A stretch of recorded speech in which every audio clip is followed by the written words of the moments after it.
नमस्कार दोस्तों, डेट है आज की 21 मई 2021 और स्वागत है आपका एडिटोरियल डिस्कशन में। आज देखो 3 इश्यूज हमें डिस्कस करने हैं, 2 हिंदू के, एक इंडियन एक्सप्रेस का। हिंदू के कौन से इश्यूज हमें डिस्कस करने हैं? पहला आर्टिकल, इंडिया का क्या स्टैंड है पैलेस्टीन इजराइल कन्फ्लिक्ट पर। पूरा डिटेल से बैकग्राउंड के साथ हम ये आर्टिकल डिस्कस करेंगे कि कैसे जब देश आज़ाद हुआ था तब से लेके अभी तक इंडिया का क्या स्टैंड रहा है इस इशू पर, और स्टैंड में कब कब कैसे बदलाव आया, किन परिस्थितियों में।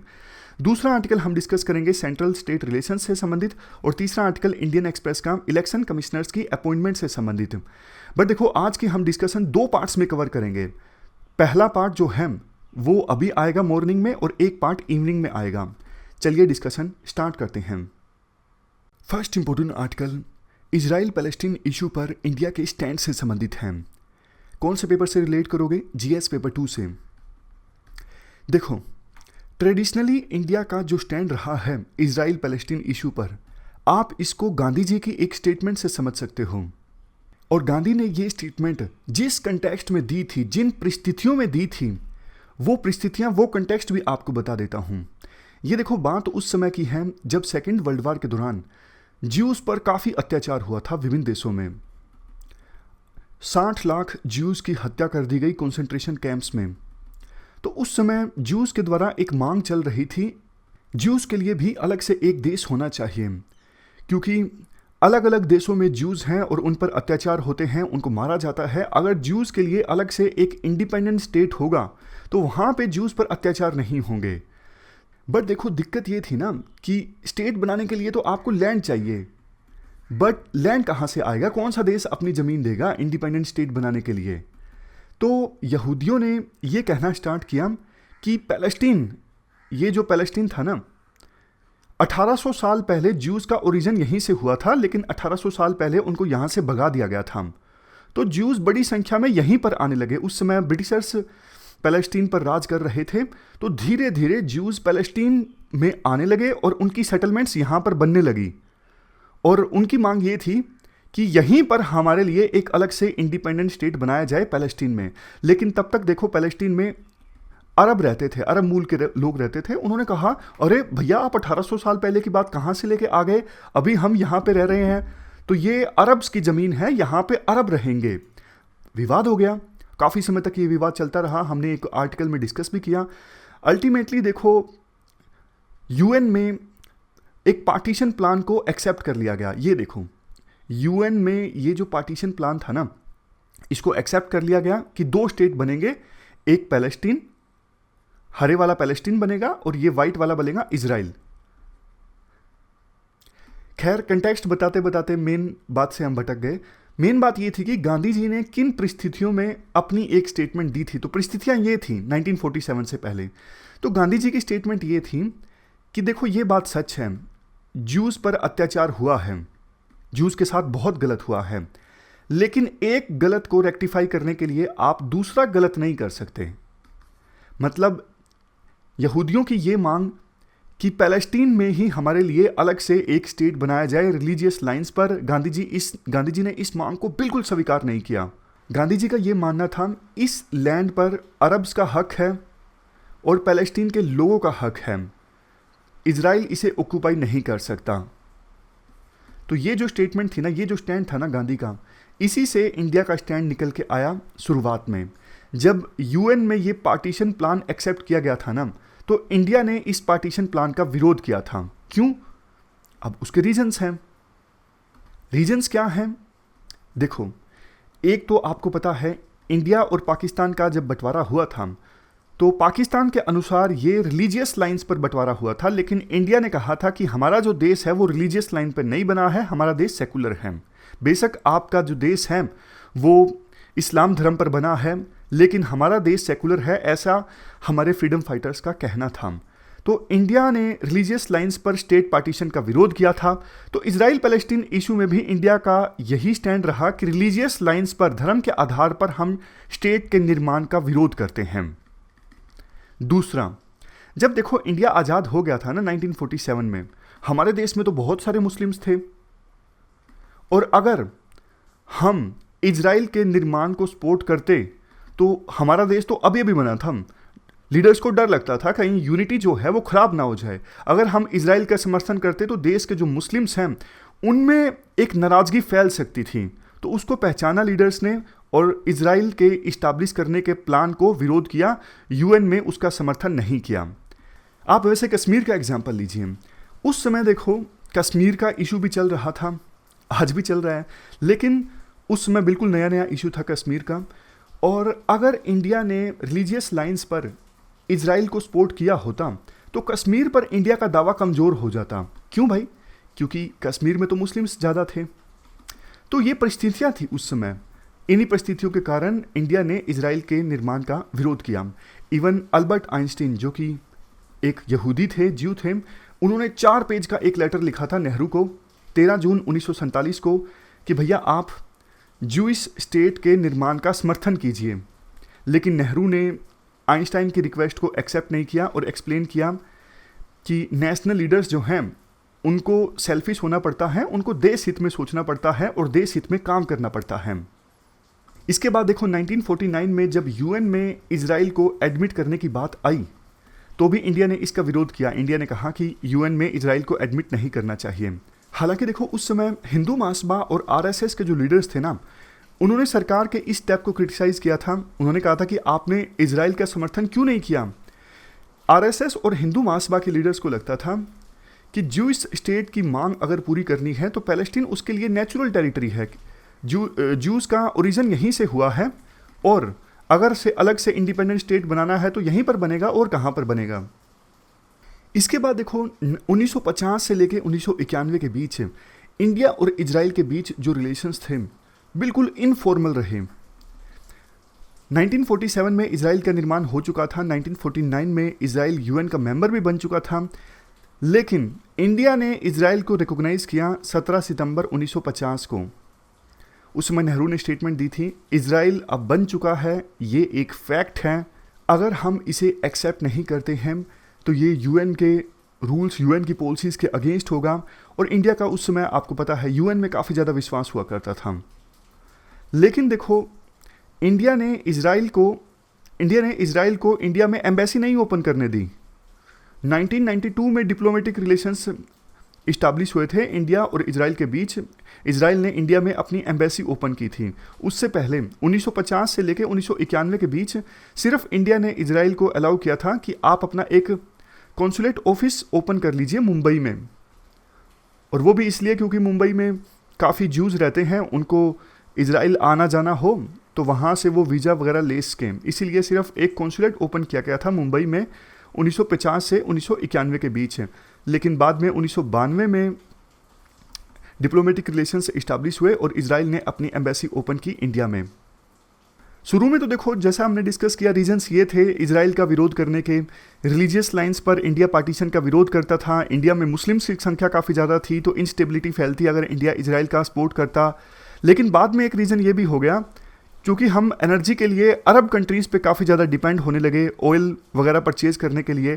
तो हमें ये भी डर लगने लगा कि अगर इंडिया ने इजराइल को सपोर्ट किया तो अरब कंट्रीज़ इंडिया से नाराज़ हो जाएंगे और अरब कंट्रीज़ से हम जो एनर्जी वगैरह इंपोर्ट करते हैं तो वो नहीं कर पाएंगे। ये भी डर इंडिया को सताने लगा कि अरब कंट्रीज़ नाराज़ हो जाएंगे अगर इजराइल को सपोर्ट किया। तो अभी तक देखो हमने समझा कि शुरुआत के सालों में इंडिया का जो स्टैंड था वो इजराइल के अगेंस्ट रहा, या फिर दूसरे शब्दों में यूं कहें इंडिया की फॉरेन पॉलिसी प्रो पैलेस्टीन रही। कैसे प्रो पैलेस्टीन रही? जब देखो यूएन का 53rd सेशन ऑर्गेनाइज हुआ तो उसमें एक रेजोल्यूशन आया था, right of Palestinian to self determination. अब इस रेजोल्यूशन के ड्राफ्ट को इंडिया ने को स्पॉन्सर किया था। देखो इस हद तक जाके इंडिया ने पैलेस्टीन के काज को सपोर्ट किया है। 1967 में इजराइल का अरब कंट्रीज़ के साथ वार हुआ, 1973 में भी इजराइल का अरब कंट्रीज़ के साथ वार हुआ। इंडिया का स्टैंड पैलेस्टीन के काज के साथ रहा। इसके बाद 1975 में इंडिया पहला ऐसा नॉन अरब कंट्री बना जिसने पीएलओ यानी पैलेस्टीन लिबरेशन ऑर्गेनाइजेशन को रिकॉग्नाइज किया और इंडिया ने माना कि पैलेस्टीन के लोगों की एकमात्र रिप्रेजेंटेटिव संस्था यही है और इनवाइट किया पीएलओ को कि आप दिल्ली में आके ऑफिस ओपन कीजिए। 5 साल बाद इंडिया ने पीएलओ को डिप्लोमेटिक स्टेटस भी दे दिया। 1988 में जब पीएलओ ने डिक्लेयर किया पैलेस्टीन के लोगों के लिए अलग से इंडिपेंडेंट स्टेट बनेगा और जिसकी कैपिटल होगी ईस्ट जेरूसलम। इंडिया ने पैलेस्टीन के इस स्टेट को इमीडिएटली रिकॉग्निशन दे दिया। और जब पीएलओ के लीडर यासिर अराफात इंडिया में आए थे तो उनको हेड ऑफ स्टेट का ऑनर भी दिया गया। तो ये सब कुछ चलता रहा 1992 तक, मतलब 1947 से लेके 1992 तक आप कह सकते हो कि इंडिया की जो फॉरेन पॉलिसी है वो पूरी तरह से प्रो पैलेस्टीन रही है। लेकिन देखो 1992 में इंडिया ने इजराइल के साथ डिप्लोमेटिक रिलेशंस स्टार्ट कर दिए, इस्टेब्लिश कर लिए, और उसके बाद से ही इंडिया के इजराइल के साथ रिलेशंस काफ़ी ज़्यादा मजबूत हुए हैं। जब देखो 1992 में इजराइल के साथ डिप्लोमेटिक रिलेशंस इस्टेब्लिश हुए ना, तो इंडिया ने ऐसा नहीं कि पैलेस्टीन काज को छोड़ दिया।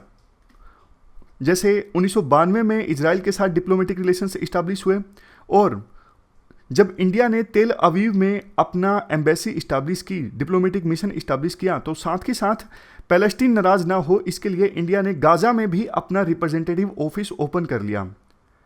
लेकिन बाद में आपको पता है कि पैलेस्टीन की जो मूवमेंट है वो दो पार्ट्स में डिवाइड हो गई थी।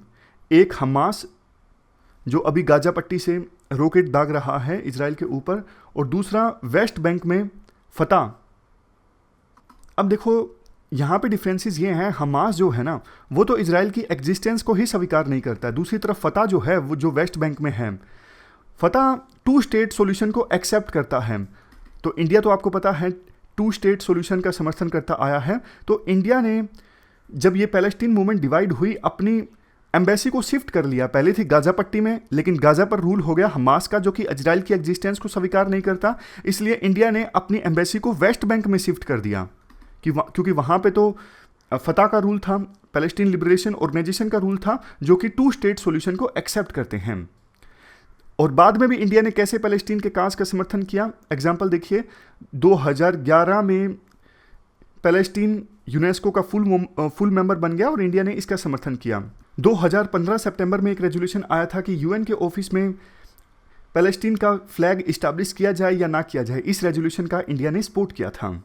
अब देखो वैसे यहाँ पर एक बड़ा क्वेश्चन ये खड़ा हो जाता है कि 4 दशकों तक यानी 1950 से लेकर 1991 के बीच एक तरफा प्रो पैलेस्टीन पॉलिसी फॉलो करने के बाद आखिरकार 1992 में इंडिया ने इजराइल के साथ डिप्लोमेटिक रिलेशंस क्यों इस्टेब्लिश हुए। इसके पीछे देखो रीजंस हैं। याद कीजिए पहले इंडिया की पॉलिसी पूरी तरह से प्रो पैलेस्टीन क्यों थी? क्योंकि इंडिया में मुस्लिम्स हैं और सरकार को मुस्लिम्स के कंसर्न्स का ख्याल रखना था। या देखो बिल्कुल सिंपल भाषा में बोलूँ, ये एग्जाम में नहीं लिख सकते, राइटर कहते हैं कांग्रेस को मुस्लिम्स के वोट लेने थे।